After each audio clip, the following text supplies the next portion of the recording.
Judiciary में, press में, सेना में, हर संस्था में आरएसएस अपने लोगों को डाल रहा है।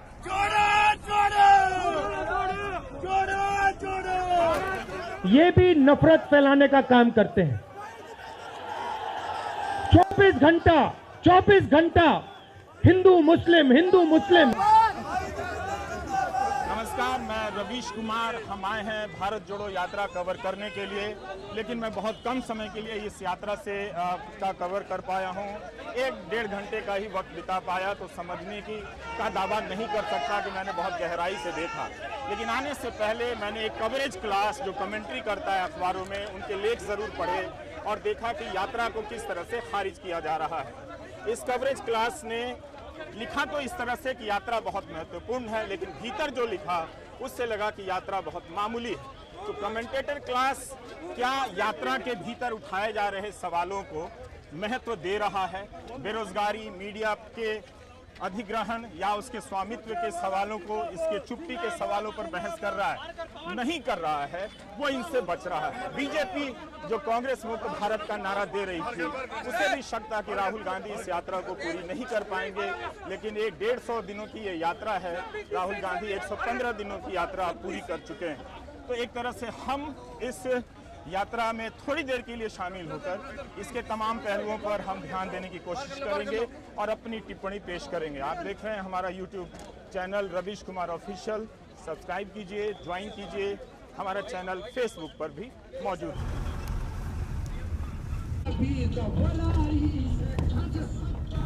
अंग्रेजों ने तांत्या मामा को फांसी पे चढ़ाया, मगर आरएसएस की विचारधारा ने उनकी मदद की।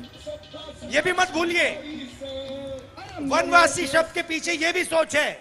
और ये सिर्फ तांत्या मामा जी के साथ नहीं किया गया, ये बिरसा मुंडा जी के साथ भी किया गया।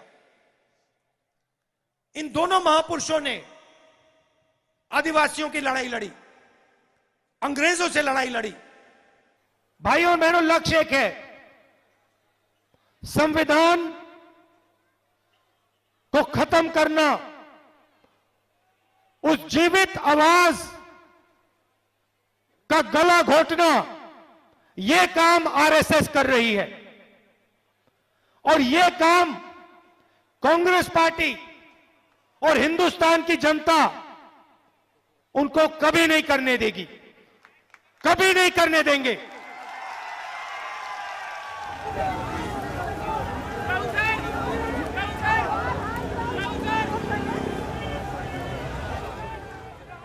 हर राजनीतिक दल को अधिकार है कि वह अपने भीतर बदलाव करे, सारी पार्टियां करती हैं।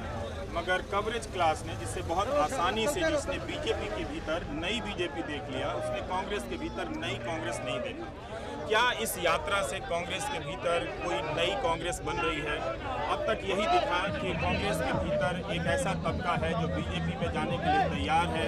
ऐसा लगता है कि कांग्रेस को कांग्रेस नहीं चला रही है, मोदी चला रहे हैं या शाह चला रहे हैं या जाट एजेंसियों के दम पर उसे चलाया जा रहा है। उसकी पार्टी कई बार टूटती चली गई है। और इसी संदर्भ में जब आज़ाद पार्टी जो जम्मू कश्मीर में गुलाम नबी आज़ाद ने बनाई, उसके कार्यकर्ता जब लौट कर आए, तो जयराम रमेश ने उसे प्रेस कॉन्फ्रेंस में मेंशन किया है। हम ये बताना चाहते हैं कि क्या कांग्रेस के भीतर कोई वैचारिक प्रतिबद्धता आ रही है इस यात्रा से? क्या नए किस्म का आत्मबल विकसित हो रहा है, या फिर इस यात्रा से उत्साहित होकर कांग्रेस कहीं ज़्यादा उस अहंकार या फिर एक तरह से फिर से जड़ों से जुड़ने के क्रम में एक तरह से और दूरी बनाती चली जा रही है? ये सब देखना पड़ेगा कि कई बार राजनीतिक कार्यक्रमों की सफलता के उत्साह में बहुत सारी चीज़ें राजनीतिक दल के लोग, नेता गवा देते हैं। पर इस यात्रा की एक अच्छी बात रही, जिस पर कमेंटेटर क्लास ने, कवरेज क्लास ने नोट नहीं किया, जब राहुल गांधी अटल बिहारी वाजपेयी की समाधि पर गए।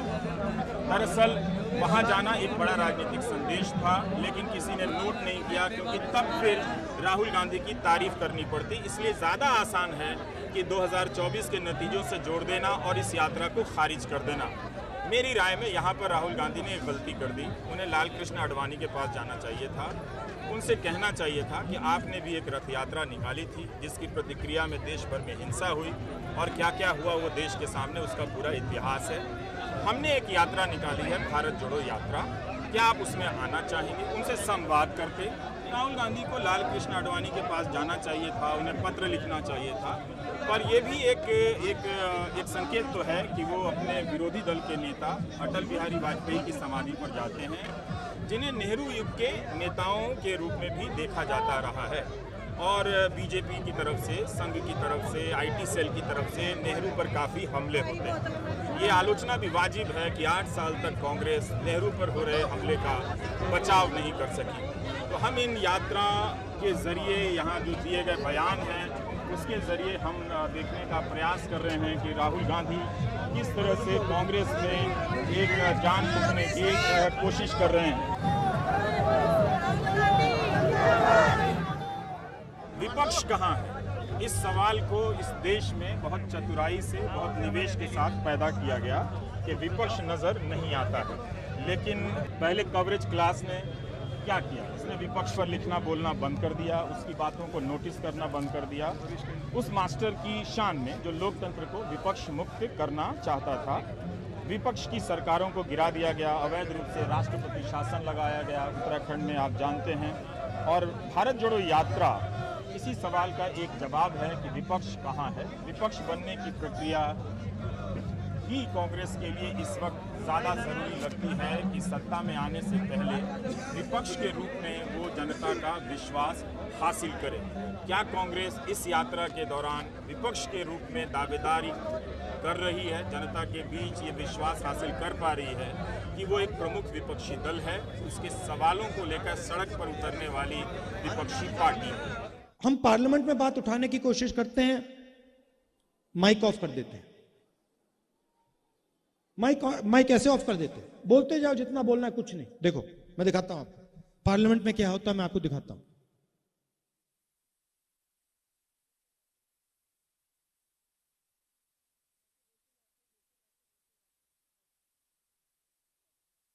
तो अब पार्लियामेंट का रास्ता बंद कर दिया। जो भी उसमें भैया जो भी बोलो, जो भी बोलना है, जितना भी बोलो, मजे ले लो। देखो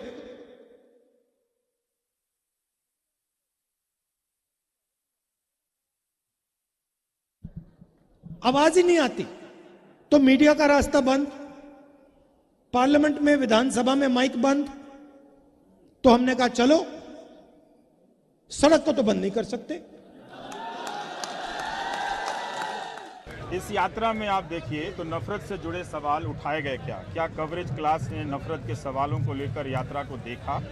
इस देश का सुप्रीम कोर्ट बार बार नफरती सवालों पर बोल चुका है, कोर्ट के बोलने का असर नहीं है, और वो भी बीजेपी के सांसद पर असर नहीं है। तो नफरत की राजनीति पर राहुल की यात्रा का असर कैसे हो जाएगा? यही समझने की ज़रूरत है कि नफरत और डर से निकलने में इस देश को अभी बहुत वक्त लगने वाला है। धर्म और राष्ट्रवाद के नाम पर नफरत ने लोगों को डरपोक बना दिया। अगर यात्रा का कवरेज इस एक सवाल को लेकर होता तो आलोचना राहुल की नहीं होती, मोदी सरकार की हो जाती, क्योंकि तब आप नफरत की राजनीति, इसकी जड़ें कहाँ हैं, इसके संरक्षक कहाँ हैं, उसकी बातें करने लगते। इसलिए इस यात्रा के जो भीतर उठने वाले सवालों पर ज़्यादा तवज्जो नहीं दिया गया और इस यात्रा को 2024 के चुनाव से जोड़कर रखा गया कि उसमें कांग्रेस की हार निश्चित है, ऐसा कहा गया। इसलिए ये यात्रा मामूली है, इसका कोई खास फायदा नहीं। तो ये बाईपास करने का एक तरीका है। नफरत के मुद्दे पर मोदी सरकार के दौर में सवाल से उठाने से बचने का एक तरह से तरीका जिसे आप कह सकते हैं। तो आप देख सकते हैं कि भारत जोड़ो यात्रा इस मामले में निश्चित रूप से फेल रही कि वो इस कवरेज क्लास में, कमेंटेटर क्लास में इस नफरत के मुद्दे के प्रति वो विश्वास जगाने में असफल रही, उनमें साहस भरने में असफल रही कि वो इस यात्रा के बहाने कम से कम इन नफरती मुद्दों को जिसकी चपेट में देश आया है उस पर चर्चा करते और उसके लिए जिम्मेदार कारकों की खोज करते और गिनाते। लेकिन सबने एक सुविधा का रास्ता निकाला और सब इससे बच गए। और इस बात 2024 के नतीजों से जोड़कर अपनी जिम्मेदारियों से मुक्त हो गए। लेकिन राहुल गांधी ने बार बार इस पर जोर दिया कि टेलीविजन और आज की राजनीति ने इस देश में जहर बो दिया है। ये भी नफरत फैलाने का काम करते हैं। 24 घंटा हिंदू मुस्लिम, हिंदू मुस्लिम, हिंदू मुस्लिम, हिंदू मुस्लिम, हिंदू मुस्लिम। ये सच्चाई नहीं है भाइयों और बहनों।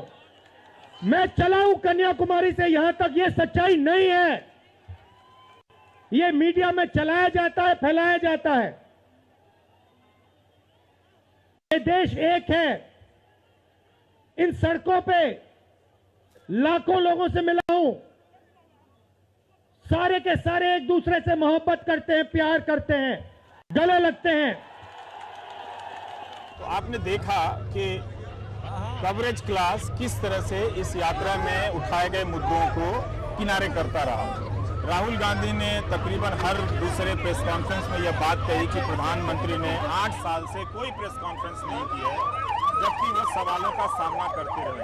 ये मनदीप पुनिया है, इन्होंने बड़ा जोरदार छत्तीसगढ़ की सामाजिक कार्यकर्ता सोनी सूरी के बारे में पूछा और बहुत आक्रामक अंदाज में राहुल गांधी ने भी उसी तरह से आक्रामक अंदाज में जवाब दिया, लेकिन ये सुनाते हुए कि प्रधानमंत्री से आप ऐसा सवाल नहीं कर सकते। लेकिन अगले दिन इतना आक्रामक तरीके से पूछने के बाद भी मनदीप कांग्रेस के बीच में है। आपको लगा कि कांग्रेस के कार्यकर्ता आपसे बहुत नाराज हैं, इस तरह से आपने क्यों पूछा? जी, जैसे मैंने पूछा उसके बाद एक बार के लिए लगा कुछ 10 सेकंड के लिए कि राहुल गांधी थोड़ा घुमाएंगे, लेकिन उसके बाद उन्होंने जिस किस्म से कमिटमेंट दिखाई कि मैं पूछूंगा और मैं वहाँ जाऊंगा, उसको मुझे लगा कि प्रेस कॉन्फ्रेंस को लेकर ये सीरियस है और मेरे प्रेस कॉन्फ्रेंस में सवाल लेने मेरा सवाल नहीं पूछा गया। लेकिन कांग्रेस के कार्यकर्ताओं ने आपको किसी तरह से धक्का मुक्की की, ये कहा कि नहीं पूछा जी, नहीं, या ये कहा कि अच्छा किया आपने पूछ के? नहीं, ऐसा मतलब उन्होंने कोई धक्का मुक्की नहीं की, बल्कि आज भी मैं यात्रा को ही कवर कर रहा हूँ। कार्यकर्ता मिल रहे हैं, वो इतना कह रहे हैं काफी टफ सवाल था। इसके अलावा उन्होंने कोई शिकायत नहीं की, ना कोई ट्रोल किया। इस यात्रा से आप कह रहे हैं कि सिविल सोसाइटी, पत्रकार, वकील, जो भी सेक्शन डरा हुआ है, उसके आप दिल की उसकी मन की उसको डर को आप कम करना चाहते हैं। तो सोनी सोरी जो कि इंटरनेशनल एक्टिविस्ट हैं, वो डर में वहां अंधेरे में बैठी हुई हैं, तो वहां आपकी सरकार है। बाकी अगर आपकी सरकार सेंटर में आ गई तो फिर वही जो छत्तीसगढ़ में रहा, क्या वही होगा? नहीं, सबसे पहली बात यह है, देखने की बात है कि ये जो आपने मेरे सामने सवाल रखा है, ये आप नरेंद्र मोदी जी के सामने रख सकते हैं क्या? सबसे पहली बात यह है। कहां रखे हैं आपने? नहीं, कवरेज एक व्यक्ति के सामने सवाल रखना और कवरेज करना में बहुत फर्क होता है। प्रधानमंत्री जी ने ऐसे कितने प्रेस कॉन्फ्रेंस किए हैं जहां पे कोई भी पत्रकार उनसे ऐसा सवाल पूछे। जो वहां पे डर का माहौल है, उसके बारे में आपने हमें बताया है, हम जाके उसको देखेंगे और अगर वहां पे हम उसके बारे में बोल सकते हैं, मैं बोलूंगा। और इस तरह हम यात्रा से स्टूडियो में आ गए, क्योंकि यात्रा तेजी से गुजर गई, इसलिए बहुत सी बातें अधूरी भी रह गईं जो यहां से कहना चाहता हूं। कुछ बातों को राहुल गांधी जमकर प्रेस कॉन्फ्रेंस कर रहे हैं। उनकी प्रेस कॉन्फ्रेंस अपने आप में नरेंद्र मोदी को एक सीधी चुनौती है। इस चुनौती का जवाब प्रधानमंत्री की तरफ से आना बाकी है, मगर इस यात्रा का एक असर बता सकता हूं। गोदी मीडिया के एंकर जब एक बड़े उद्योगपति गौतम अडानी से सवाल पूछ रहे थे, तो उनके पास पूछने के लिए अपने सवाल नहीं थे, अपना रिसर्च नहीं था जो उनके बारे में पिछले कुछ वर्षों से छप रहा है। मुश्किल सवाल पूछने के नाम पर वही सवाल पूछ पाए जो राहुल गांधी ने उस उद्योगपति के बारे में कहा है, गौतम अडानी के बारे में कहा है। अगर राहुल ने गौतम अडानी के बारे में कुछ भी नहीं कहा होता, तो ये एंकर गौतम अडानी से क्या पूछ रहे होते?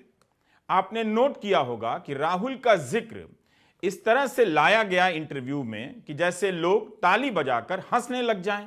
लोगों ने हंस भी दिया और पूछने का काम भी हो गया।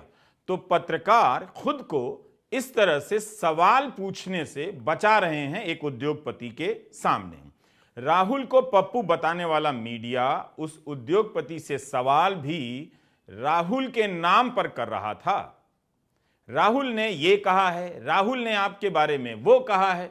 कम से कम राहुल के नाम पर वो अदानी से सवाल पूछने की औपचारिकता निभा पाया, ये राहुल की यात्रा का एक बहुत बड़ा असर है।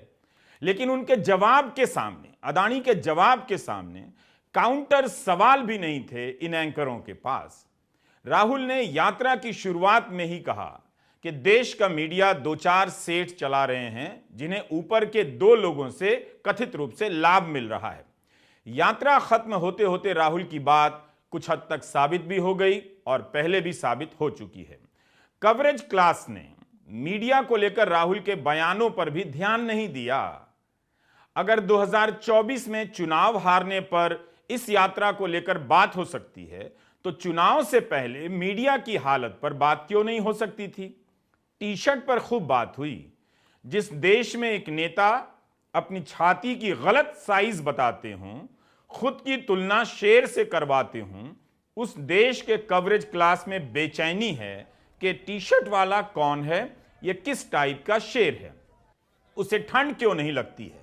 इस यात्रा के बाद भी कांग्रेस बिखरती रहेगी, हारती रहेगी। कोई भी यात्रा जीत की गारंटी लेकर नहीं आ सकती, मगर 150 दिनों तक पैदल चलना राजनीति में यकीन की गारंटी तो है ही। यही वो रास्ता है या यात्रा है जिससे एक राजनीतिक दल के रूप में कांग्रेस अपने बचे खुचे नेताओं और कार्यकर्ताओं में जान भर सकती है और खड़ी हो सकती है। राहुल गांधी ने इतना तो कर ही दिया है कि कांग्रेसी नेताओं और कार्यकर्ताओं के जूते बदलवा दिए हैं। उनके जूते नए हो गए हैं, सब चलने फिरने वाले जूते पहनने लगे हैं ताकि तेज चलते हुए राहुल के साथ वे कदम मिला सकें। यह यात्रा बीजेपी को भी तेज चलाएगी। राजनीति कभी सुस्त नहीं होनी चाहिए, चलती रहनी चाहिए। नमस्कार, मैं रवीश कुमार।